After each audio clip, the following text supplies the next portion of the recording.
Hello बाबू। अब धीरे धीरे प्रश्न कुछ आगे की तरफ दे रहे हैं। आप इसे देख करके घबराइएगा नहीं। पहले समझना है कि एक व्यापारी ने 24 रुपया, यहाँ छूट गया है, 24 रुपया प्रति दर्जन की दर से 24 रुपया प्रति दर्जन की दर से 30 दर्जन अंडे खरीद कर 24 रुपया प्रति दर्जन है, बस इसे ध्यान में रखें। खरीदने के समय में 24 रुपया प्रति दर्जन की दर से 30 दर्जन अंडे खरीद कर आधे को 28 रुपये प्रति दर्जन की दर से और तथा आधे को 30 रुपया प्रति दर्जन की दर से बेच दिया। तो उसे कितना लाभ हुआ या हानि हुआ उसको प्रतिशत में बताना है। तो बच्चे, सबसे पहले नंबर तो हम जान लिए कि टोटल अंडा खरीदे हैं, 30 दर्जन अंडे जो खरीदे हैं वह 24 रुपये के हिसाब से, 24 रुपये प्रति दर्जन के हिसाब से, और बेचे हैं तो आधा अंडे यानी 15 दर्जन अंडे बेच दिए 28 रुपया प्रति दर्जन की दर से, और 15 दर्जन अंडे बेच दिए 30 रुपया प्रति दर्जन की दर से। तो बच्चे, उसे मुझे तो लगता है लाभ ही लाभ होगा। ऐसे अब निकाल करके देखते हैं। टोटल का क्रय मूल्य निकालेंगे और फिर टोटल का विक्रय मूल्य निकालेंगे। यदि क्रय मूल्य से विक्रय मूल्य अधिक रहेगा तो उस परिस्थिति में लाभ होगा, और अगर कम रहेगा तो हानि होगा। तो कम होगा नहीं पानी। तो बाबू, थोड़ा सा मैं पानी ले रही हूँ, मुझे आता है नहीं कुछ।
तो बच्चे, मैं जानबूझ करके आपका टाइम नहीं ली, मैं ताजा पानी भरने के लिए चली गई थी।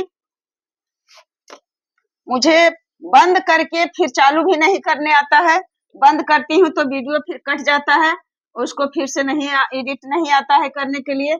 इसलिए मैं सोची कि ऐसे ही आप लोगों से आज्ञा लेकर के और चली गई। तो बच्चे, यहाँ दिया हुआ है कि एक व्यापारी 24 रुपए प्रति दर्जन की दर से 30 दर्जन अंडे खरीदा। बस इससे ज्यादा नहीं करना है। 24 रुपया प्रति दर्जन की दर से खरीदा, यानी ऐसे लिखेंगे कि चूंकि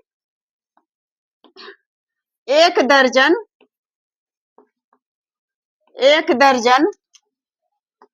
अंडे का क्रय मूल्य कितना है बच्चा? तो एक दर्जन अंडे का क्रय मूल्य प्रति दर्जन, यानी एक दर्जन का कीमत है 24 रुपया। 24 रुपया और खरीदा है कितना? तो 30 दर्जन अंडे का 30 दर्जन अंडे का क्रय मूल्य कितना हो जाएगा? तो 24 गुने 30 या 30 गुने 24 बराबर 24 तिया 72, 720 रुपया। यानी 30 दर्जन अंडा जो खरीदा उसमें टोटल पूंजी व्यापारी को कितना लगा? 720 रुपया। 720 रुपया। अब क्रय मूल्य पता चल गया। अब सीधे लिख देंगे कि क्रय मूल्य बराबर कितना आया? 720 रुपया। अब क्या करेंगे बच्चा? अब निकालेंगे विक्रय मूल्य। तो विक्रय मूल्य दो कीमत से बिका है।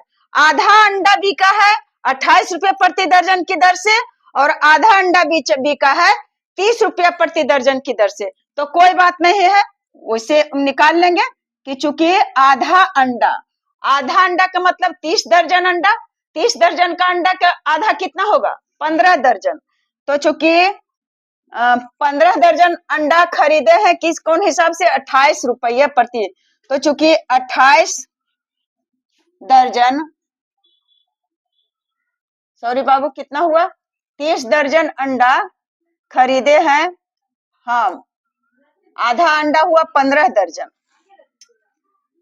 15 दर्जन। तो 15 दर्जन अंडे का क्या निकालेंगे?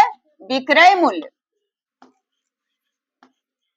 कैसे निकाल लेंगे? पहले एक दर्जन का दिया हुआ है, 30 दर्जन अंडे खरीद कर आधे को 28 रुपया प्रति दर्जन, यानी प्रति दर्जन का मतलब एक दर्जन अंडे का विक्रय मूल्य दिया हुआ है 28 रुपया।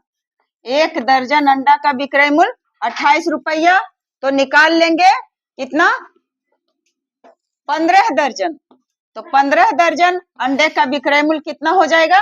28 में और गुना कर देंगे 15 से बच्चा, तो कितना निकल जाएगा? आधा का निकाल रहे हैं।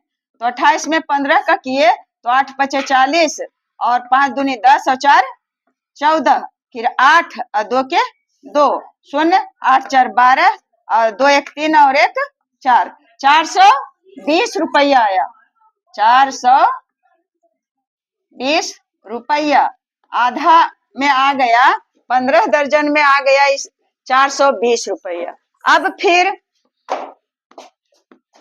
आधा का, फिर चूंकि एक दर्जन अंडे का विक्रय मूल्य कितना है?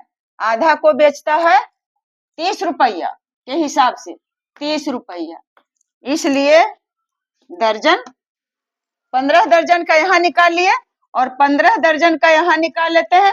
15 दर्जन का 15 और गुने 30, यानी 15 तिया 45, 450 रुपया होगा इतना। अब दोनों विक्रय मूल्य को जोड़ लेंगे, यानी टोटल कुल अंडे,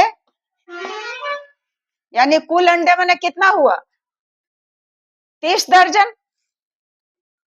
अब 30 दर्जन अंडे का विक्रय मूल्य कितना हो गया? दोनों को जोड़ लेंगे। आधा अंडा बिका है 420 रुपया और जोड़ आधा अंडा बिका है 450 रुपया, तो टोटल कितना हो गया?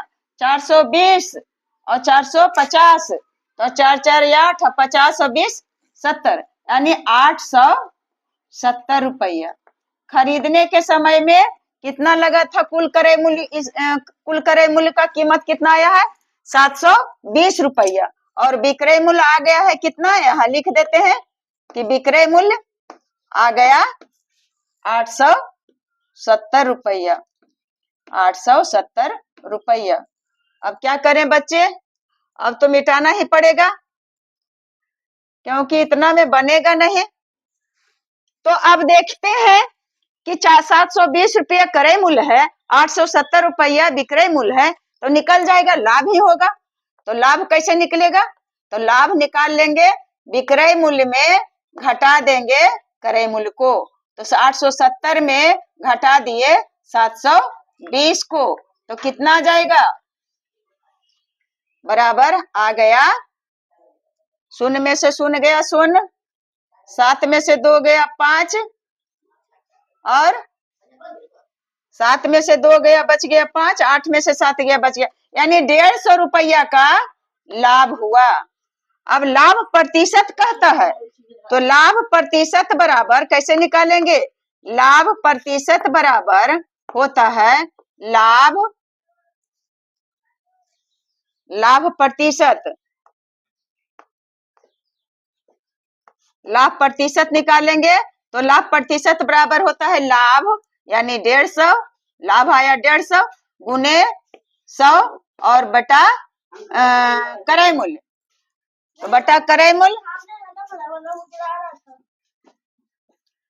तो यहाँ निकाल रहे हैं लाभ प्रतिशत बराबर लाभ गुने 100 बटा क्रय मूल्य, और क्रय मूल्य कितना है? 720 रुपया। तब क्या करेंगे बच्चा? अब इसे काट देंगे, कट गया, ये शून्य कट गया।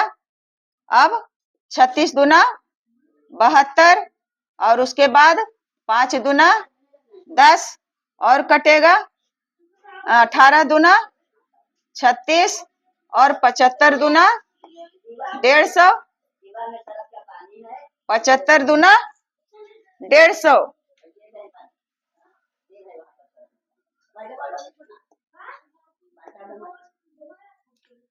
हो गया 75 दूना 150। अब कटेगा कैसे?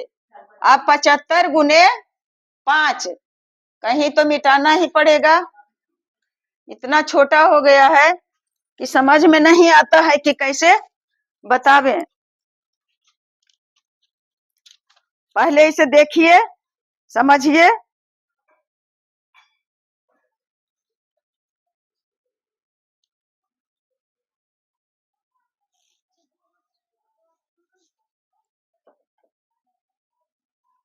और कटेगा, यहाँ कट जाएगा 25 तिया 75, काट ही देते हैं, यहाँ लिख करके काट देते हैं बाबू, नहीं बनेगा, नहीं अच्छा लगता है यहाँ।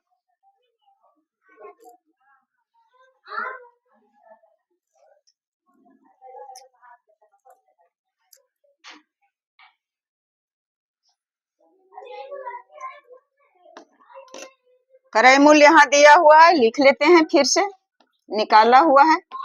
क्रय मूल्य है 720 रुपया, टोटल विक्रय मूल्य आ गया 780 रुपया, 880 नहीं बाबू, 870 रुपया,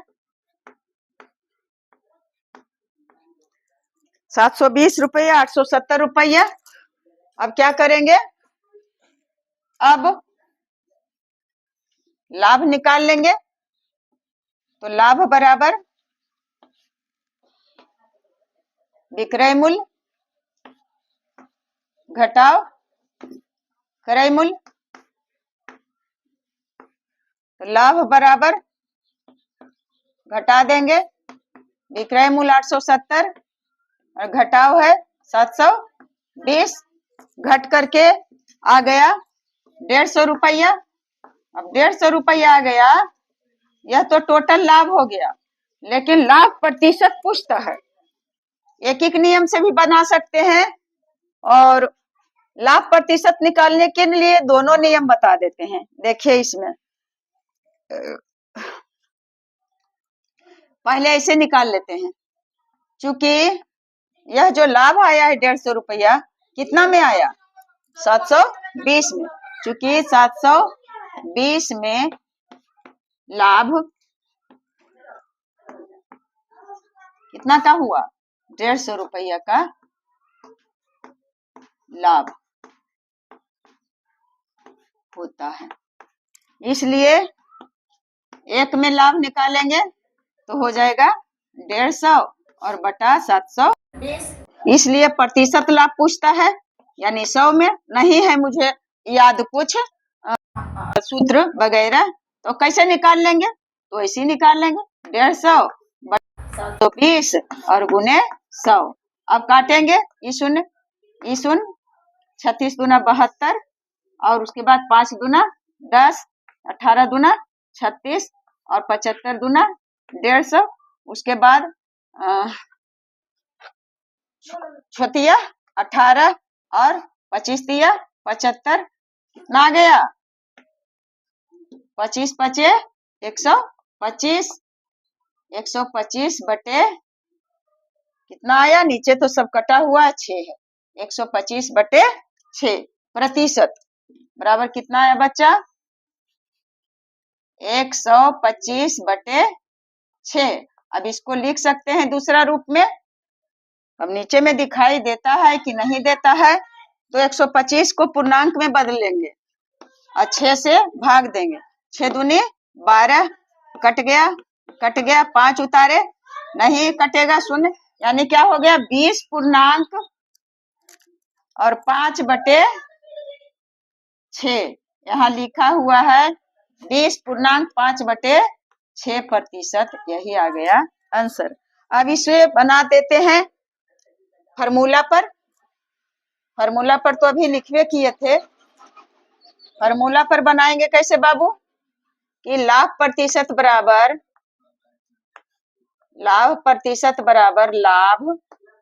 लाभ यानी 150 गुने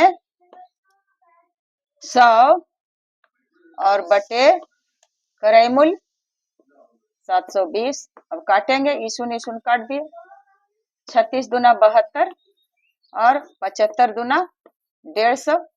फिर कैसे कटेगा? 5 दूना 10, 18 दूना 36 और कटेगा, 6 तिया 18 और 25 तिया 75, यानी कितना आया? ऊपर में 25 पचे 125, 125 बटा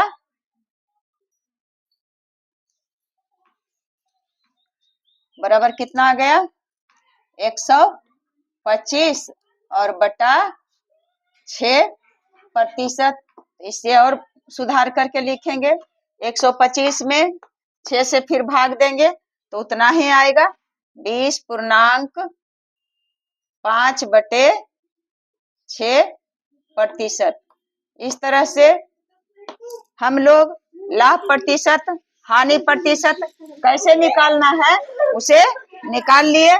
तो बच्चा मैं एक अब लास्ट करती हूँ, बच्चे भी तंग करने लगे हैं, तो मैं अब दूसरा वीडियो बनाऊंगी और उसे आप लोग देखिएगा।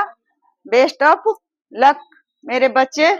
मैं चाहती हूँ आप लोगों को कुछ सुनाने का, तो एक लाइन सुना देती हूँ।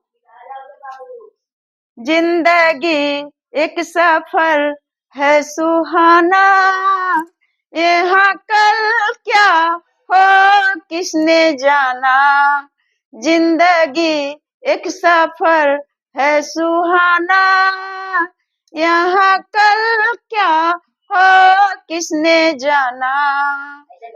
चांद तारों से चलना है आगे, आसमानों से बढ़ना है आगे, पीछे छूट जाएगा जमाना, यहाँ कल क्या हो किसने जाना, जिंदगी एक सफर है सुहाना, यहाँ कल क्या हो किसने जाना।